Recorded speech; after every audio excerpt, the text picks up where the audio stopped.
10 വർഷത്തെ ഇടവേളയ്ക്ക് ശേഷം നെഹ്റു ട്രോഫി ജലോത്സവത്തിൽ കരുത്തു തെളിയിക്കാൻ നാട്ടകം ബോട്ട് ക്ലബ് ചെറുതന ചുണ്ടനിലാണ് ഇത്തവണ ഇവരുടെ പോരാട്ടം. പലതവണ കപ്പിനും ചുണ്ടിനുമിടയിൽ നഷ്ടമായ വെള്ളിക്കപ്പ് ഇത്തവണ കോട്ടയത്തേക്ക് എന്നാണ് നാട്ടകംകാർ പറയുന്നത്.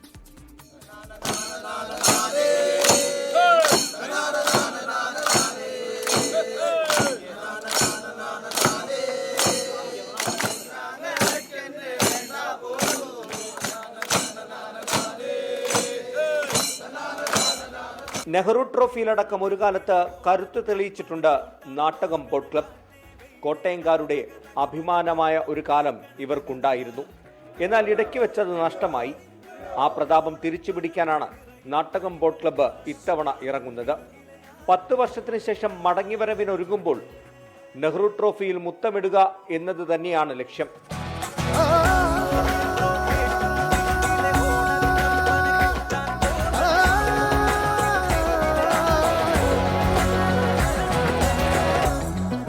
യുവാക്കളുടെ കരുത്തും പരിചയസമ്പത്തുമാണ് ഇത്തവണ നാട്ടകം ബോട്ട് ക്ലബിനെ വ്യത്യസ്തമാക്കുന്നത്. ഞങ്ങൾക്ക് ആത്മവിശ്വാസമുണ്ട്.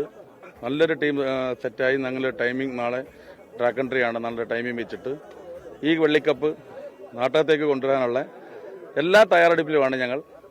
1 മാസത്തെ കഠിന പരിശീലനത്തിന് ശേഷമാണ് നെഹ്റു ട്രോഫിക്ക് ഇവർ ഇറങ്ങുന്നത്. തുഴച്ചിൽക്കാരുടെ ഒത്തിണക്കം ഗുണം ചെയ്യുമെന്ന് പ്രതീക്ഷിക്കുന്നു. കൂടാതെ ചെറുതന ചുണ്ടനിലാണ് പോരാട്ടമെന്നതും ശ്രദ്ധേയമാണ്. പെർഫോമൻസ് നല്ല പെർഫോമൻസാണ്. കപ്പടിക്കാൻ തന്നെയാണ്. ഒരുപാട് നാളായിട്ട് പ്രഗത്ഭ ക്ലബ്ബ് കളിക്കാതെ കടന്നൊരു വള്ളമാണ്. വള്ളത്തെക്കുറിച്ച് ഒരു പോരാഴിയും പറയാനില്ല. നല്ല വള്ളം. വെള്ളിക്കപ്പ് തന്നെയാണ് ഞങ്ങളുടെ ടീമിന്റെ മൊത്തം പ്രതീക്ഷ. നല്ല പെർഫോമൻസ് ആണ്. ഇതുവരെ വെള്ളിക്കപ്പ് മൊത്തമിടാൻ പറ്റിയിട്ടില്ല. അത് ഈ വർഷം സാധിക്കുമെന്ന് ഞങ്ങൾ ഉറച്ച വിശ്വാസത്തോടെയാണ്. 9 തവണ ഫൈനലിലെത്തുകയും 1 തവണ നെഹ്റു ട്രോഫി സ്വന്തമാക്കുകയും ചെയ്തിട്ടുള്ള ചുണ്ടനാണ് ചെറുതന. നാട്ടകം ബോട്ട് ക്ലബ്ബും ചെറുതനയും ഒന്നിക്കുമ്പോൾ വിജയം ഉറപ്പെന്ന് നാട്ടുകാരും പറയുന്നു. 10 വർഷങ്ങൾക്ക് ശേഷം നാട്ടകം വീണ്ടും തുഴയെടുക്കുമ്പോൾ വെള്ളിക്കപ്പിൽ കുറഞ്ഞതൊന്നും സ്വപ്നം കാണുന്നില്ല. അത് യാഥാർത്ഥ്യമാകുമെന്ന് തന്നെയാണ് ഇവരെല്ലാം ഒറ്റ സ്വരത്തിൽ പറയുന്നത്. ക്യാമറ പേഴ്സൺ അരുൺ നീണ്ടൂരിനൊപ്പം ടോബി ജോൺസൺ, 24.